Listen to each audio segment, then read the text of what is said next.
Good afternoon, everyone. I am Arnold M. Salamin, and I am taking Masters in Business Administration. So today, I am going to present my case study number 2. Case study number 2 is all about comparing the financial status of two companies.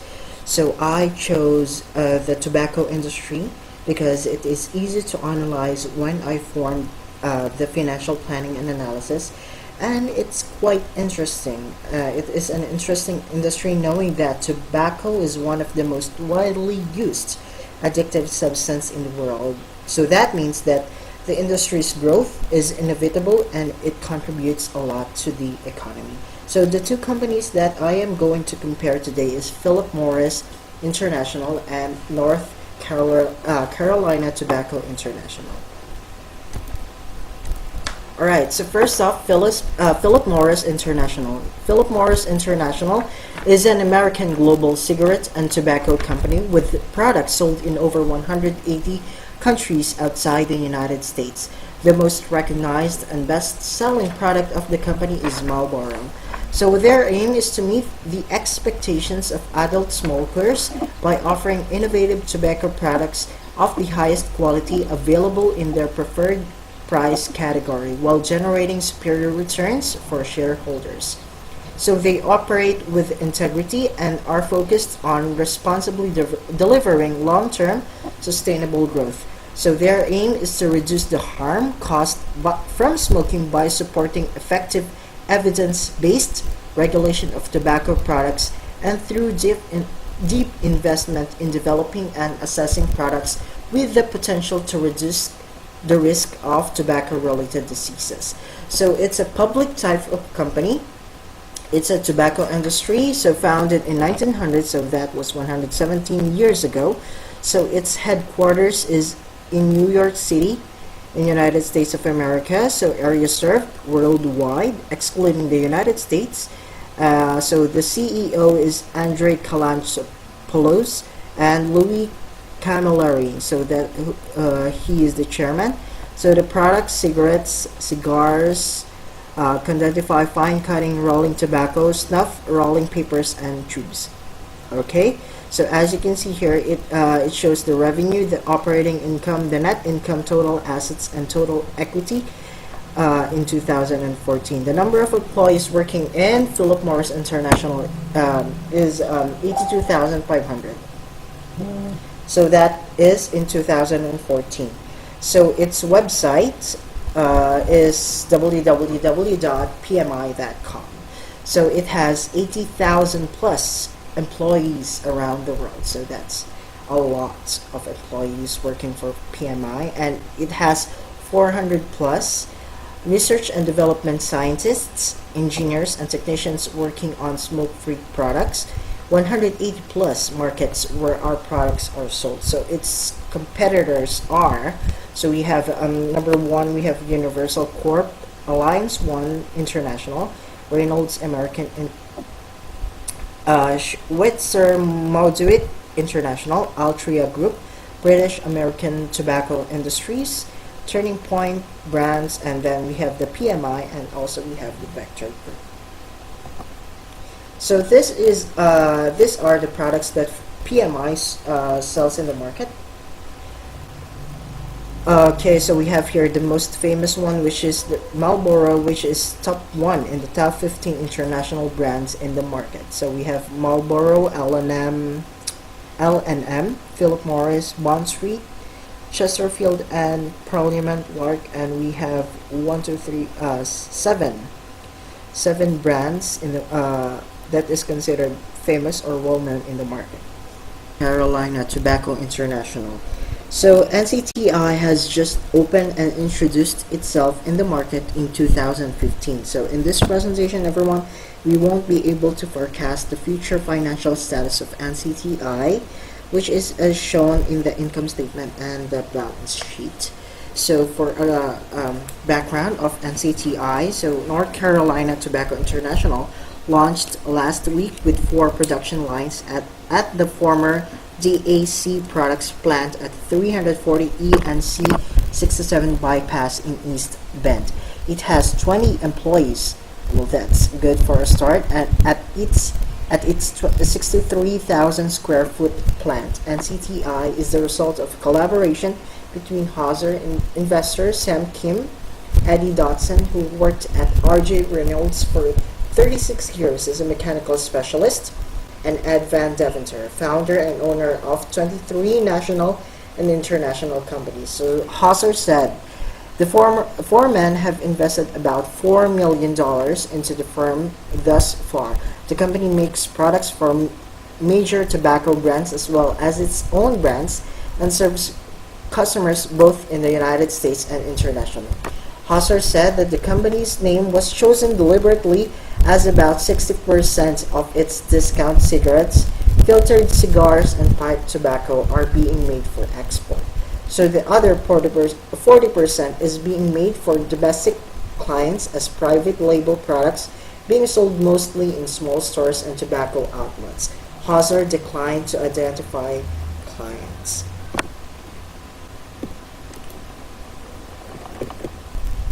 Okay, so we have here the North Carolina Tobacco International products. As you can see here, these are some of the products of NCTI. We have here the cigarettes or cigars, and we have here some tobacco for the pipes. Alright.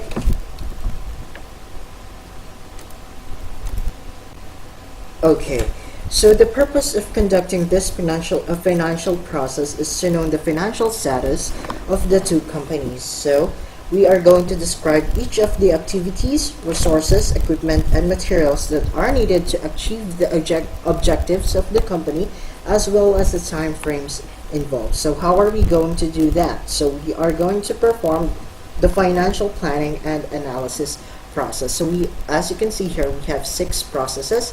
So we have number 1. So the first step is to determine the current financial situation. So action plan is a tuition from the past balance sheet or audit. After that, we have to develop our financial goals. So using forecasting. After that, we have to identify alternative courses of action. So using the resources, project, budget plan, CAPEX or APEX. We have to evaluate or assess. And then we have to create and implement the financial plan. And then the last one is we're going to review and revise the financial plan. So after reviewing and revising the financial plan, it goes back to step 1 if ever that some parts cannot meet the company's objective. So it will be just like a cycle. Okay? Okay, so we are going to proceed to step 1, which is determining the current financial situation. So we are going to determine the current financial situation with regards to income, savings, living expenses, and debts. So we are going to prepare a list of current assets and debt balances and amounts spent for various items, which gives a foundation for the financial planning activities. So I am going to show you that later. Okay? So we need to proceed now to step 2, which is developing financial goals. So focusing efforts on creating a great product is a key to a company's success, but the owner is in business to make money. So and the way he or she handles the financial side of the business is as important to the success of the quality of what the company sells. So set realistic financial goals and monitor them to ensure that the business meets its potential. So we have here number 1, increased revenue, which is one of the most obvious financial goals for any business.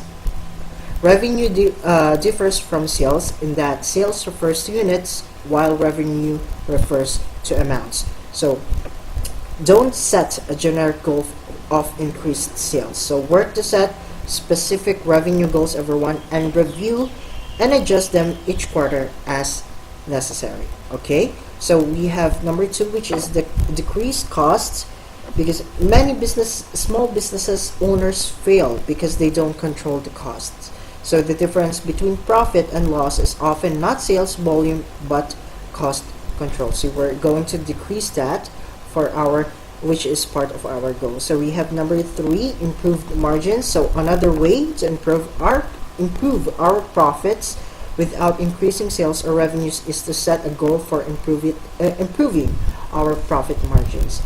Number 4, we have the debt service management. So reducing our debt can help you improve our credit score and get more credit and lower interest rates.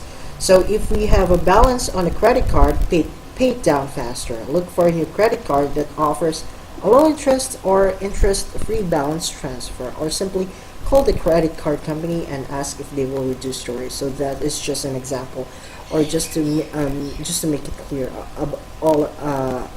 about debt service management. And then we have also the cash flow planning. So many small businesses owners make the mistake of not tracking when they will owe money, leading to temporary shortages and cash flow problems. So that is one of the problems of some small businesses. So cash flow planning helps you avoid a lack of cash that could stall or shut down your business when you can pay your bills even temporarily. So that we have 5 financial goals for these 2 companies. Okay. So we have to proceed to step 3. So after determining our financial goals, we have to identify alternative courses of action. Okay, so we have here the goals on the left side, and opposite will be the courses of action that a company must perform to meet its goals. Alright, so for the increased revenue, so we have to increase our revenues without increasing the sales by raising the prices. So 1, raise the price. Number 2, forecast your revenues and set goals every year using a variety of tools, including past performance, so that will be our basis, marketplace analysis, industry research, we have to conduct research as well, and feedback from your staff. Alright, for the decreased costs, so we have to review our expenses to learn if we can cut our utility costs, reduce waste, and negotiate better contracts, decrease interest payments, and find other efficiencies you haven't considered. So I think for this part we have to perform a contingency plan to reduce the cost. So also we have simply bidding. Bidding is our keyword. Out contracted services such as insurance, information technology, accounting, or marketing. That will help us identify ways to trim our budget each year. So we have for the decreased cost, we have the reviewing of our expenses and also bidding. For the improved margins, we have courses of action such as reducing the cost of production and overhead expenses and by raising the prices. So that's number 1. And number 2, test market different price increases in different locations or on specific products before our rollout at an overall price hike. So if we don't lose significant sales after our test price hike, then we can more confidently raise the prices. So we have to conduct test market different prices. So if we are going to raise the prices and we are going to perform a price hike and we have observed that it's really successful, then we can continue or constantly to perform this kind of action. Okay, next one. So we have the debt service management. So one course of action we have here is meet with your banker and other lender to determine if you can get more favorable terms, which might require transferring your business loan from one bank to another. And then we have a cash flow planning. So create a cash flow budget. So that's the course of action for that one. That lets us see the exact amount of money that we need or take in and owe each month. So in addition to create a budget that shows you your monthly averages. So it's like we have to create a budget plan every month for that, so that we can predict the exact amount that we're going to spend, or the exact amount that we are going to assign to each product or expense that will be used for the next month or the next year. Okay, so the financial goals of PMI and our NCTI are realistic. However, we must specify our financial goals, because we cannot just say the company wants to earn money or they want to decrease their debt. We need to have a clear picture of what will happen next year. Assuming that PMI implemented the course of action, so the following outcomes or improvements are going to be clearly shown in the next year's income statement or balance sheet. But prior to that, the financial manager shall do forecasting so that the company will know their target outcome. So as you can see here, this is the forecasted income statement of Philip Morris International, and this financial goals right here shall all be met. As you can see on the left side of the screen, you will see the 2015 income statement of PMI, and then after implementing all the courses of action, so it will be shown here on the forecasted, and so this will be for 2016. So after the financial manager create the forecasted income statement, this financial goals will be clearly shown again next year. So we have here for 2015, and this one for the forecasted income statement for 2016, and this 1 to 8 financial goals will be shown for 2016 after implementing the courses of action. So we have here 25% increase in total revenue, exceeding the total revenue earned in the past 4 years. Number 2, we have 15% increase in cost of revenue. Number 3, $7,731,000 US increase for operating expense. Number 4, we have 10% decrease in interest expense. Number 5, income tax expense assumed to be the same last year. Number 6, assuming that minority is interest, it is negative 145 and 105 for the equity in affiliates. Number 7, we have assuming that 50 is the preferred dividend, which is higher than the previous years. And then we also have the last one, which is assuming that for EPS for the last quarter is 1. And in 2016, we are going to see what happened after implementing this the courses of action. So we will see if some parts did not meet or needs the courses of action are not fully that successful, and we need to do some revisions. And also, if we are going if some parts succeeded, then we have to maintain it, or we have to be consistent and then continue performing the course of action. Alright, so also we have here the next one.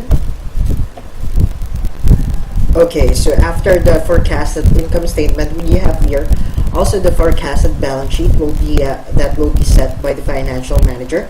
So we have here 9 financial goals. Number 1, we have 25% increase in cash equivalents, exceeding cash earned for 4 years. Number 2, 10% increase in accounts receivable. Number 3, no increase in inventory to avoid future risks. Number 4, no prepaid expenses. Number 5, 10% increase for property, plant, equipment to increase efficiency. Number 6, 10% decrease in accounts payable. 7, 20% decrease in amount owed to creditors. Number 8, 10% increase in long-term debt.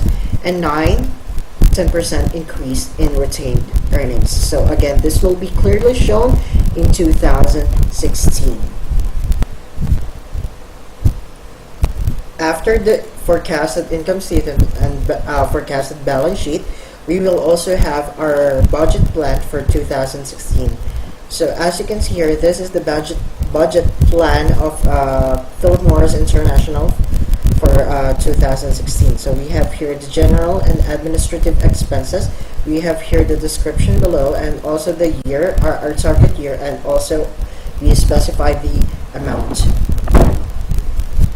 Okay, we also have the marketing expense, automobile expenses, technology expenses, and other expenses. So the total budget for next year will be $7,731,000 US. So we also have here our project which is factory expansion. So that will be for next year, and our target for that one will be 3 million US dollars.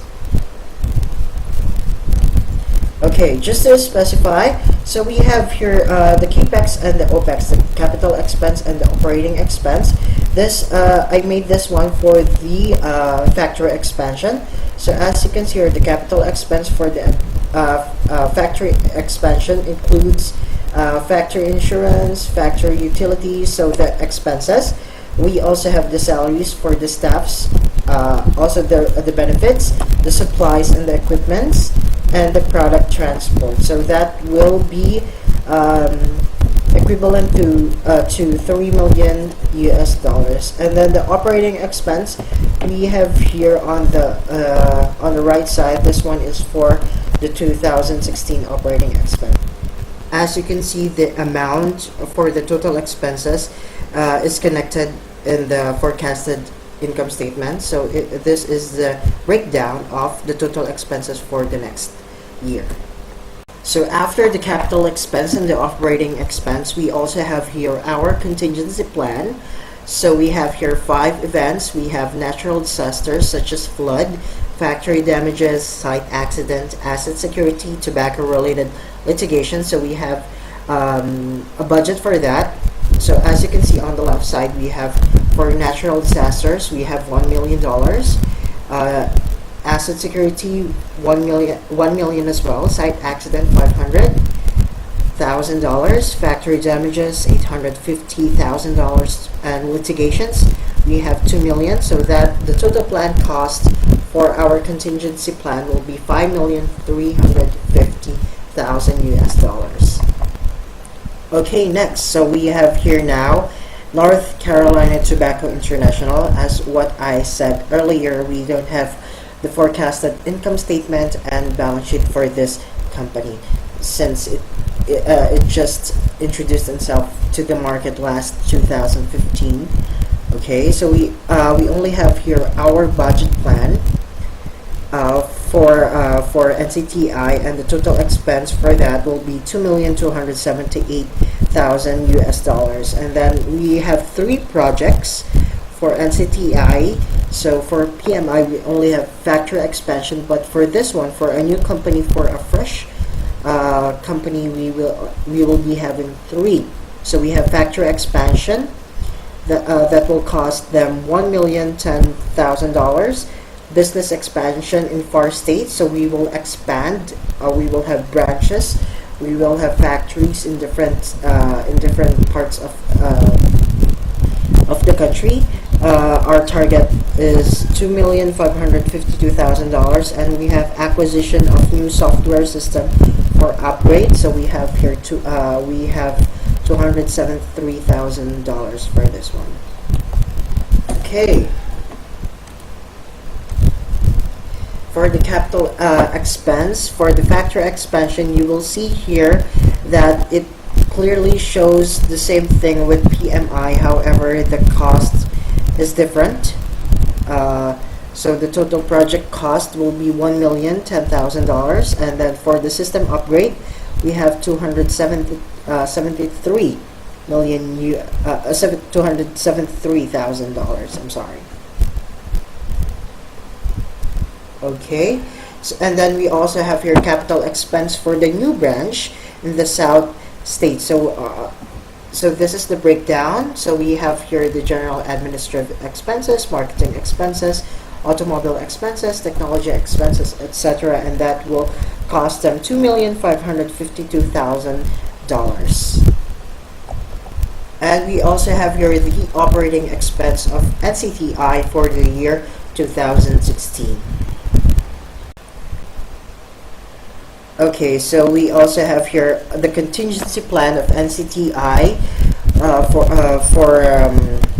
for the company. So this is for restoring operations. It's just the same thing with PMI. The only difference is the cost. They have $2,560,000 US dollars. Now we are going to proceed to our 4th and 5th step, which is evaluating and implementing our financial plan. All right, so we have here evaluating and our implementing our financial plan. So possible evaluating methods can be as follows. So we have number one, net worth, assessment of our net worth. Number two, monthly expense budgets.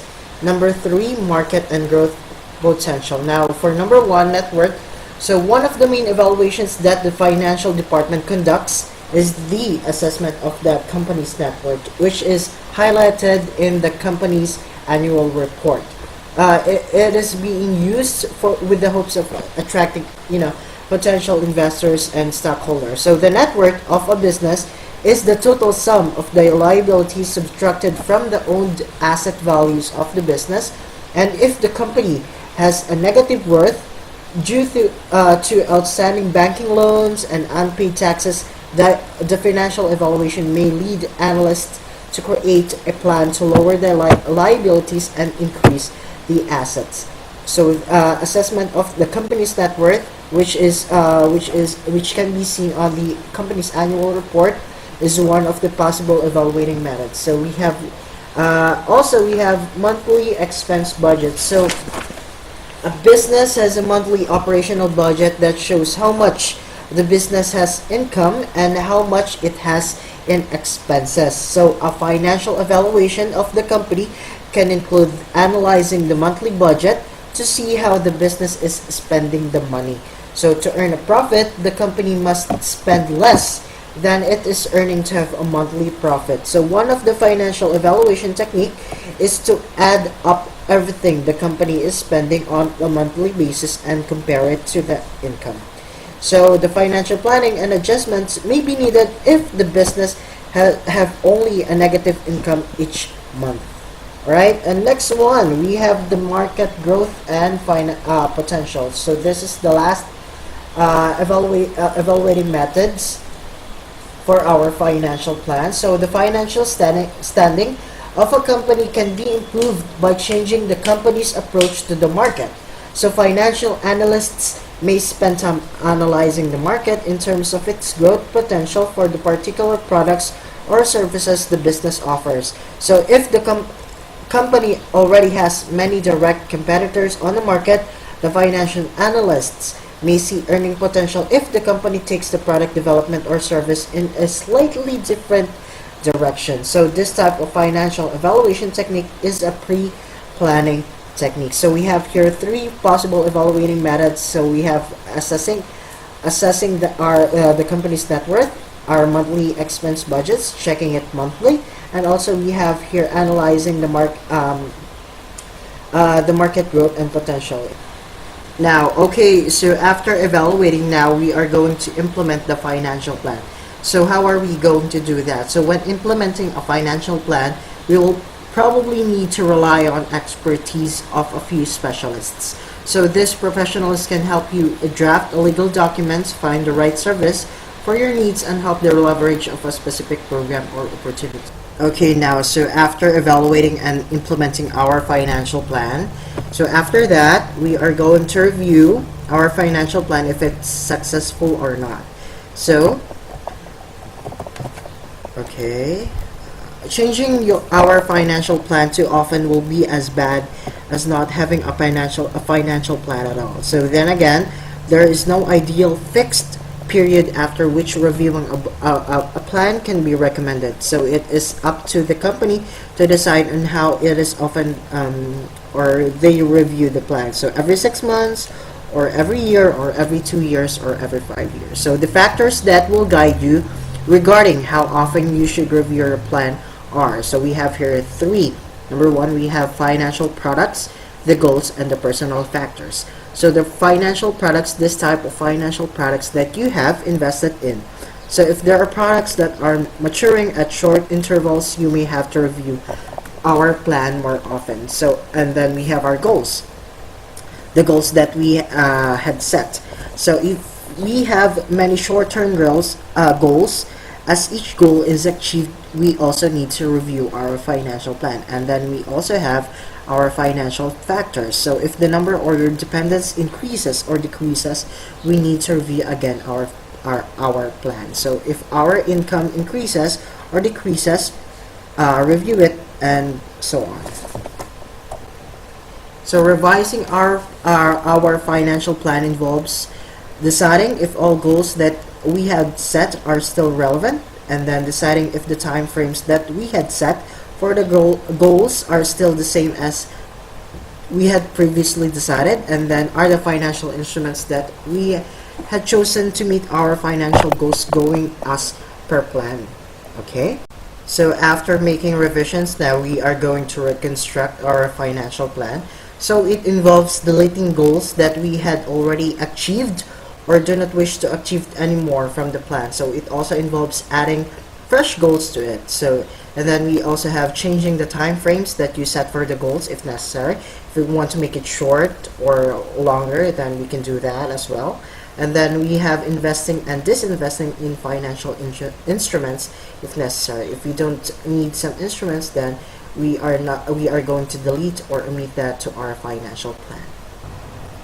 We are finished setting the two companies' financial goals. We described all the activities and resources possible to make the financial plan possible to happen next year. So in conclusion, the increase in total revenue will be the result of investing to product innovation. So although there will be increase in operating expense, PMI should take the risk if they want to level up its products. So the total expense for the budget plan is reasonable and the project as well. So for NCTI, it may grow due to marketing traditional types of tobacco products. So it has taken the advantage of price increase of innovative types of tobacco. So consumers will resort to NCTI products, but there's no assurance for how long. The financial manager should periodically analyze the company's goals and develop courses of action. So after 2016, the NCTI and the PMI can continue the same course. We can expand, change, or take new courses of action. But before that process, the financial manager should carefully evaluate them first and then finalize. So its success will reflect to the forecasted income statement and balance sheet. Alright, so we're going to move on to our next part of the presentation, which is company investing. Alright. So say for example, I have tons of money. I want to invest, but the problem is that I don't have any knowledge regarding wise investments. People invest to generate more money, but if I don't consider important factors before investing, then I'll end up losing them. So investing isn't throwing your money into a poker pot and betting you'll magically become rich overnight. So when you buy a stock, you're not buying a piece of paper. You are becoming an owner of the company that stock represents. So if you buy, for example, stock in Apple and profits grow for the next few years, you'll be treated to a rising share price and grow wealthier along with your fellow owners. But if you invest in Apple and the company does poorly over the next few years, your shares will lose value and you'll lose money on your investments. So while this concept may sound simple, it's surprising how many investors overlook key indicators about the company before they invest. So as a result, they become owners of lousy companies that lose money year after year. Before engaging to investing our money to a company, let us first acquire knowledge. We must first know what we want and the purpose of investing. We must know the advantages and disadvantages. So buying what you know, the first thing that we have to consider is stay within your circle of competence. So if you have a field of expertise, you may be best able to identify quality within that area. So experience can provide you with the insights you need to make more informed choices. So if you're in line with IT and you like software developing like that, then invest to an IT company. So your investment must go to a company you know you're good at, because you know how they operate and you know the future results. Alright, so number 2, focus on few industries or markets. This can be either your direct area of competence or other areas that you are interested in investing in. The important thing is to realize that you can't keep track of everything going on in the global economy. So each year, the tobacco industry produces 6 trillion cigarettes, enough to create a continuous chain from Earth to Mars and back multiple times. Nearly 500 tobacco factories have been documented worldwide, with the location of another 200 suspected but unconfirmed. The source is tobaccoatlas.org. So we need to focus on industries that are very well known. Okay, next one. Let's continue. The value of the global tobacco market is estimated 450 to 500 billion. The global tobacco industry continues to be a substantial contributor to the economies of many countries and the livelihoods of millions of people across the globe, both directly and indirectly. So the future, what do we expect if we are going to invest? The overall value of tobacco industry is expected to continue growing in the future. So the keyword for that, key phrase is growing, continue growing in the future. So the resilience of the industry is underlined by the continued year-on-year net revenue growth at constant rates of exchange. Okay.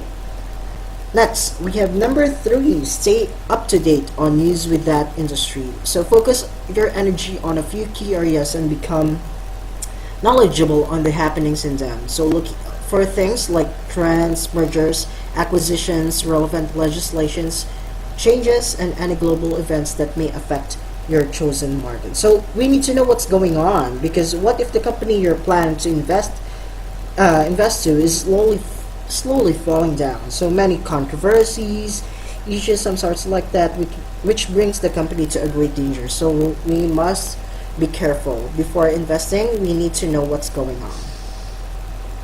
Alright, so plan ahead. So identify a company that you think stands to benefit from some change or trend in the market. So look ahead for when this change will take place and move around your money to prepare to invest in the company. So any type of company that adopts and survives to changes is a very good place to put your money to. So example, a tobacco company. So e-cigarettes were created, yet consumers are still taking the traditional ones. So it's really good if you know the trends of the market, and the company is still keeping up with it. So they are keeping up with the flow, even though that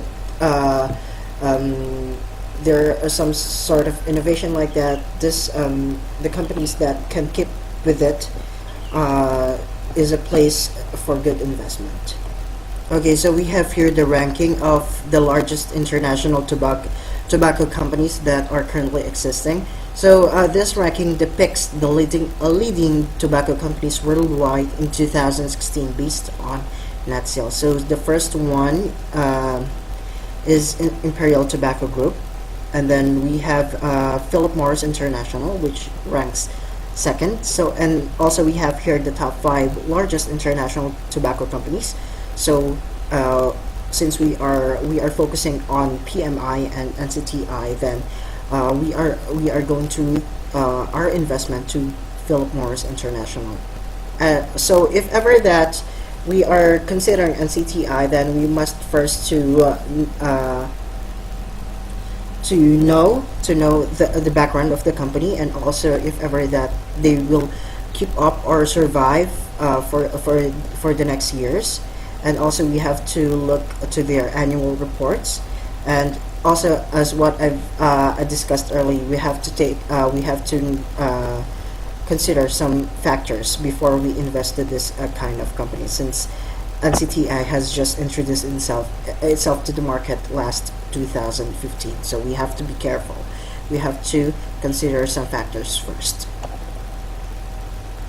Okay, after considering some factors like staying within the circle of competence, focusing on the few industries or markets, we need to know the news within that industry, and we need to plan ahead before we invest into something. We are going to invest in companies with competitive advantages.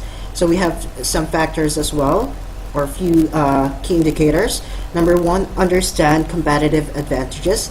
So there are some companies that manage to be consistently profitable and successful in their industry over many years. So these companies have succeeded in building a moat around them to keep their competitors away. So competitive advantages allow these companies to make more money and retain customers more easily than others. So in turn, these companies are able to provide greater value and return to their shareholders. So we need to understand what is competitive advantage first.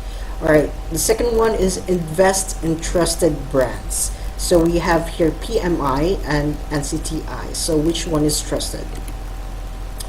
Philip Morris International brand, 6 of the world's top international 15 brands spanning more than 180 markets are ours. So we are talking about Philip Morris International here. So that includes Marlboro, the world's number one. The company operates 48 production facilities in 32 different countries. So the products are the choice of 150 million consumers worldwide. And for those who choose to continue to smoke, we will continue to offer them the best quality products. But that's not where the company's vision for smokers ends. So PMI has been certified as a top employer in Europe for 4 consecutive years, and for the first time in the Middle East and in Africa. So in recognition of the high standards of excellence in our working environment and the exceptional development opportunities the company offers. So it clearly shows here that PMI has already a competitive advantage, knowing that its products are very well known worldwide. Alright, so strong brand portfolio. So one of the Philip Morris International biggest strength is its large brand portfolio, which includes dozens of popular regional, national, and international brands like Marlboro to Parliament. So it also develops, markets, and distributes multi-billion-dollar tobacco brands like Indonesia's Kretek and the France ST DuPont Paris. So, and also we have your cash generation ability and leading market share. So we're still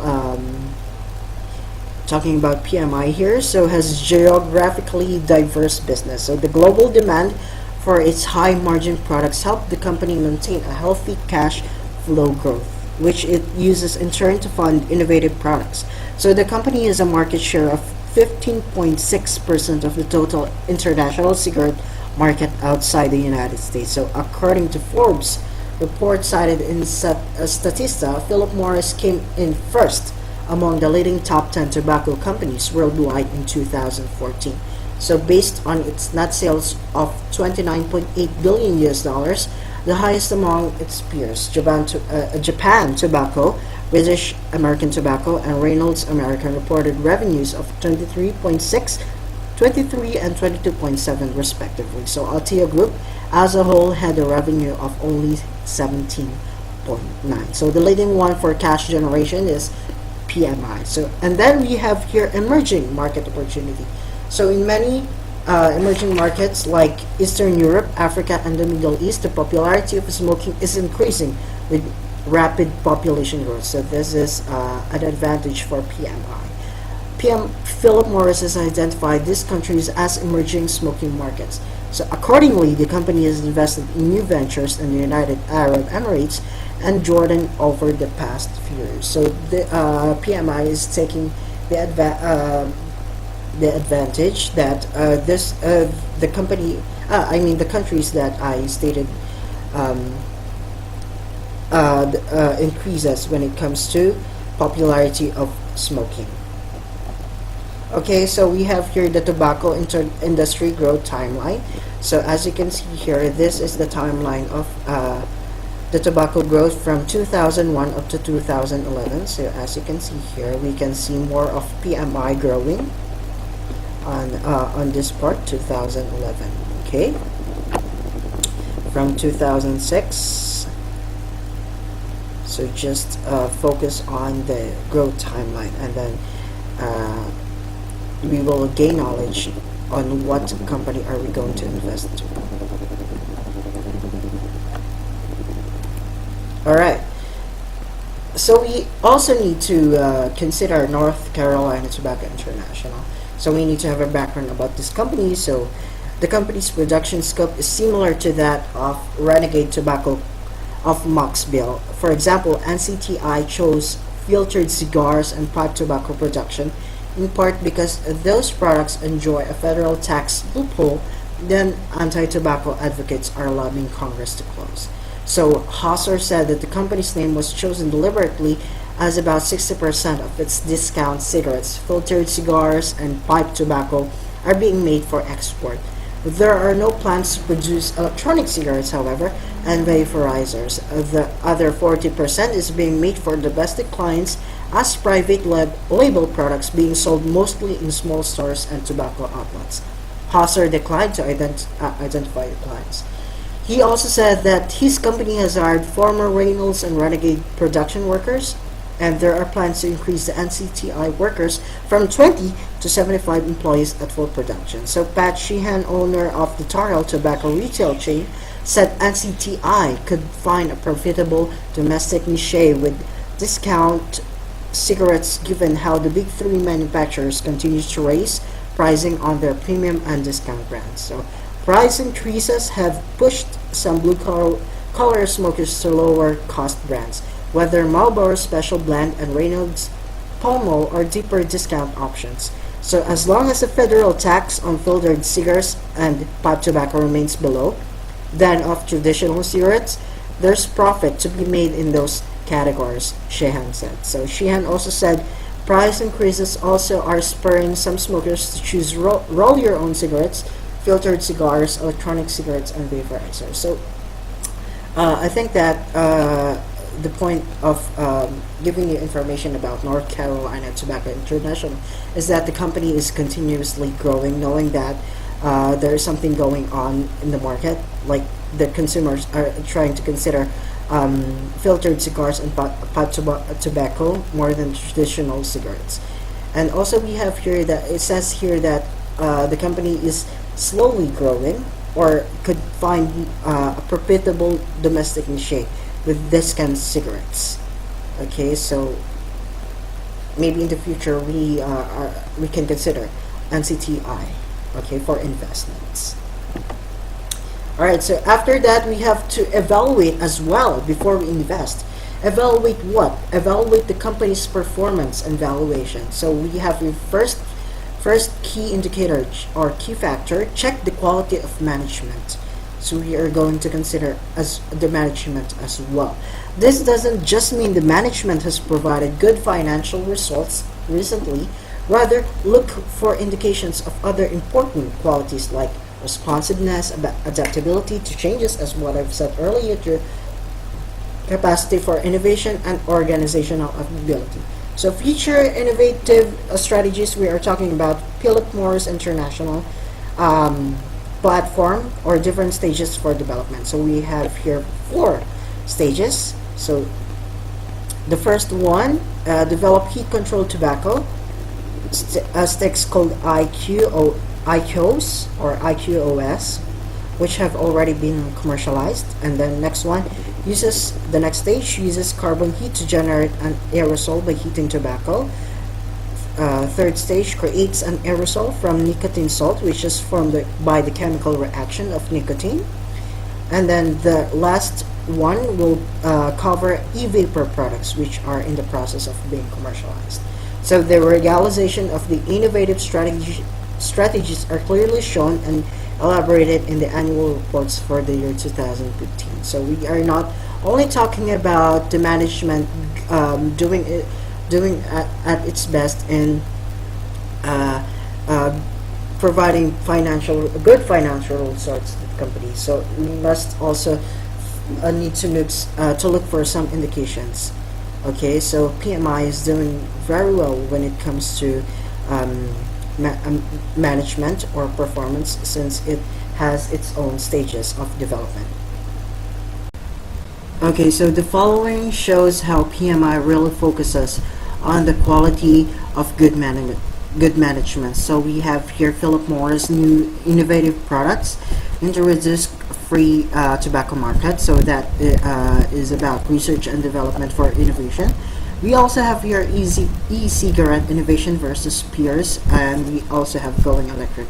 So they prefer countering more than tolerating the risk of smoking. So by investing more to research and development. So this only shows how how they really focuses on the quality of management.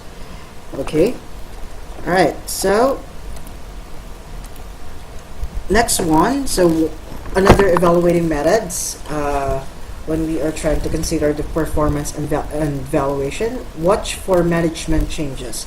So a good leader can successfully turn around a company that many consider to be a lost cause. So watch the news and financial reports for changes in management positions, especially CEOs, because CEO has a major role in managing the company. So if you believe that the new CEO of a company based on your research, you may choose to invest in that company. So here you're essentially putting your faith in that person, not only the company. So we are also considering the CEO when it comes to investing our money. Alright, so we have here this annual reports for the year 2015 highlights of PMI. PMI delivered a very strong performance in 2015. This information came from the annual report of PMI. Despite an increasingly complex business environment as well as the sharp appreciation of the US dollar, which acted as a significant drag on our reported results. So we have here the Chief Executive Officer and the Chairman of the Board, Mr. Andre Calantzopoulos, and then Luis C. Camilleri. So these are the people behind the success of PMI. Also the highlights for the year 2015. Okay. We have cigarette volume of 847.3 billion units in 2015, declined by 1.0% versus the prior year. So this was our best cigarette volume performance, excluding acquisitions, since 2012. Driven mainly by the moderation in the cigarette industry, volume declined notably in the EU region. So our market share performance in 2015 was strong. So total PMI share, excluding China and the US, increased by 0.2 percentage points to 28.7%. And then we have free cash flow increased by 319 million US dollars, or 4.8%, to reach 6.9 billion in 2015. And last September, the board of directors approved an increase in our quarterly dividend to an annualized rate of $4.08 per share, reflecting its strong confidence in our business fundamentals and future prospects. So this only shows that the two people that I mentioned earlier, the CEO and the chairman, is really doing great when it comes to controlling the company or managing the company. Now we gained knowledge about the key indicators of good investment. We also had undergone evaluating company performance and valuation, so there are a lot of evidence showing that PMI is a great company for investment. So it is decided that we will invest PMI. Right, so what are we going to do with NCTI? So how about North Carolina Tobacco International? So what can the financial manager do to attract investors?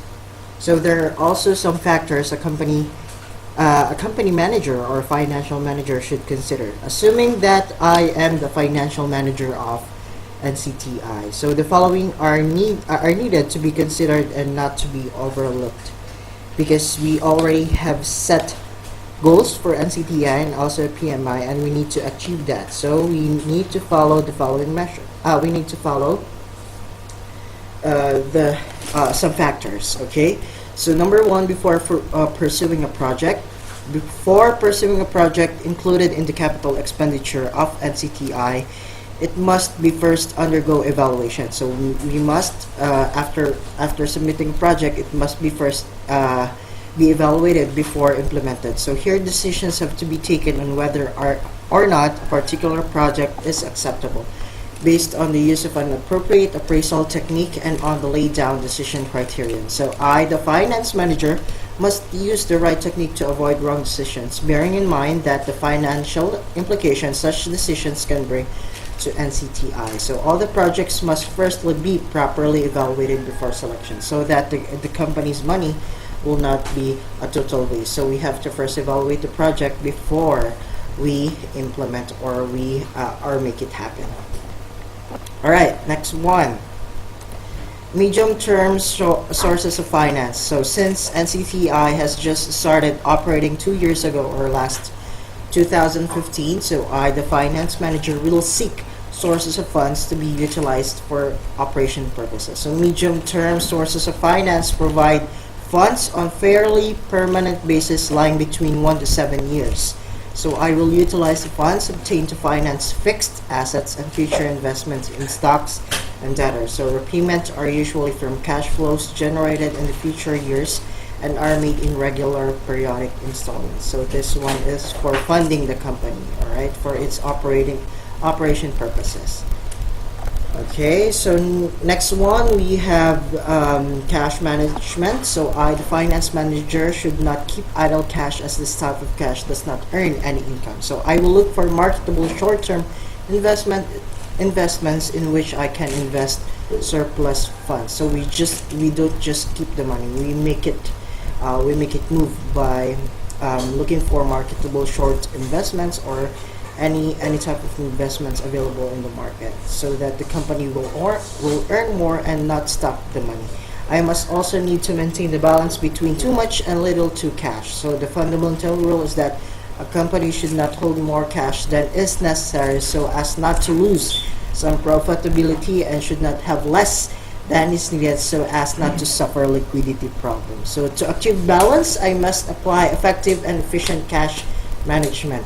I will perform cash flow planning, cash flow management, optimum cash level determination, and investment of cash surplus. So there are lots of processes that we can choose so that we can keep the money the company's cash moving.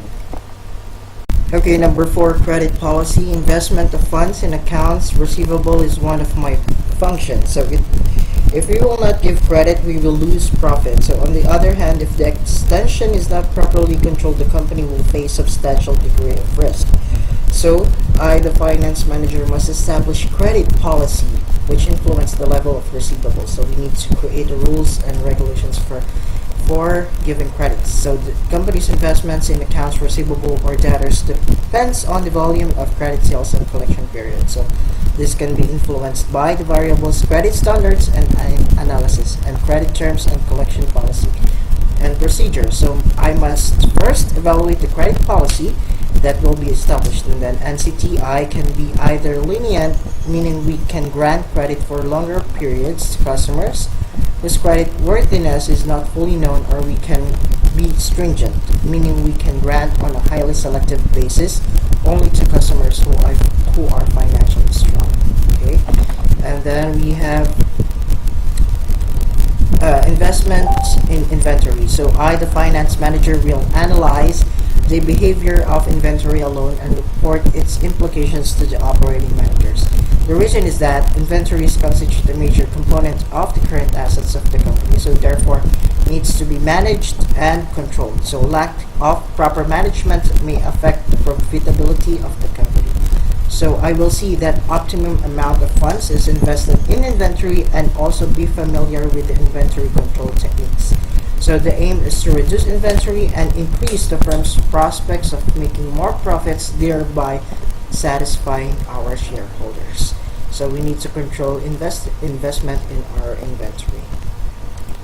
Alright, so the last one, so international financial market. So I, the finance manager, who will be involved in the international transactions, should be aware of the ongoings in the financial markets worldwide, including having some knowledge of how transactions are conducted in the foreign exchange markets. So I will be engaged in international financing in the future. So one of my strategies is to ask assistance from international financial institutions. So the reason is that there will be anticipated risk that will affect NCTI since it is going to expand and engage to international activities. So the risks will have an implication for the financial manager in the area of capital budget, cost of capital, sourcing for international finance, and so on. So we're not going to stick only in our country, so we need to make some expansions. We need to make it international. But before we do that, we should seek for international financing advices from some institutions, okay? For now, PMI is still on the top and continuously competing to other big companies, and we will see what will happen to NCTI. And also, we should remember that financial planning is a dynamic process that doesn't end when you take a particular action. There will be changes in personal, social, and economic conditions, so we need to continually supplement and update knowledge. So this is the end of my presentation. I am Arnold M. Suleiman, taking Masters in Business Administration, and this is my case study number 2. Thank you.